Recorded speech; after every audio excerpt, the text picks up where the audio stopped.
தொழுகை ஏழைகளுக்கும் கடமை, வசதி உள்ளவர்களுக்கும் கடமை. தொழுகை ஆரோக்கியமானவர்களுக்கும் கடமை, நோயுற்றவர்களுக்கும் கடமை. தொழுகையை பொறுத்தவரையில் நபிகள் நாயகம் ஸல்லல்லாஹு அலைஹி வஸல்லம் அவர்கள் சொன்னார்கள், நின்று தொழ முடியாவிட்டால் அமர்ந்து தொழுங்கள், அமர்ந்து தொழ முடியாவிட்டால் படுத்தாகினும் நீங்கள் தொழுதாக வேண்டும். தொழுதால் தான் நீங்கள் முஸ்லிம். நீங்கள் பயணத்தில் இருந்தால் 4 ரக்காத்து தொழுகைகளை 2 ரக்காத்தாக குறைத்தாகினும் நீங்கள் தொழ வேண்டும். போர்க்காலங்களில் தாக்குதல் எதிர்த்தாக்குதல் நடத்தப்படுகிற போர்க்காலங்களில் கூட 1 ரக்காத்து தொழுகை கடமையாக்கப்பட்டிருக்கிறது. ஃபஜ்ர் ஆனாலும், லுஹர் ஆனாலும், அஸர் ஆனாலும், மக்ரிப் ஆனாலும், இஷா ஆனாலும் 5 நேர கடமைகள் எல்லாம் 1 ரக்காத்தாக கூட போர் காலங்களில் நீங்கள் தொழுதாக வேண்டும்.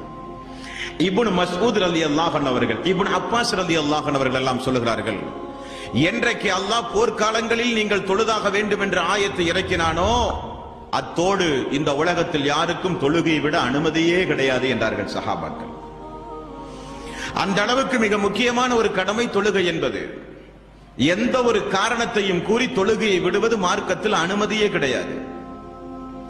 50 வயது 60 வயது ஆகியும் எத்தனையோ இஸ்லாமிய சகோதரர்கள் சகோதரிகள் தொழுகையை நினைத்து கூட பார்க்காமல் இந்த உலகத்திலே வாழ்ந்து கொண்டிருக்கிறார்கள். மிகப்பெரிய தவறு. மரணிப்பதற்குள் நீங்கள் தொழுகையாக வேண்டும், தொழுகையை நிலைநிறுத்த வேண்டும், தொழுகைக்கு நீங்கள் முக்கியத்துவம் கொடுத்தாக வேண்டும். காரணம், நாம் நினைக்கும் பொழுதெல்லாம் செய்கிற இபாதத் அல்ல இந்த தொழுகை. அல்லாஹ் ரப்பல் ஆலமீன் தூதரின் மூலம் கடமையாக்கப்பட்ட இந்த இபாதத்தை அல்லாஹ் குறிப்பிட்ட நேரங்களில் நிறைவேற்றுவதற்கு பெயர்தான் தொழுகை. திருக்குரானில் ஏராளம் ஏராளம் இறைவசனங்கள். 2வது அத்தியாயத்தின் 83வது வசனம் அல்லாஹ் ரப்பல் ஆலமீன் சொல்கிறான், இஸ்ராயீல் மக்களிடத்தில் நான் ஒரு உடன்படிக்கை வாங்கினேன் என்கிறான் அல்லாஹ்.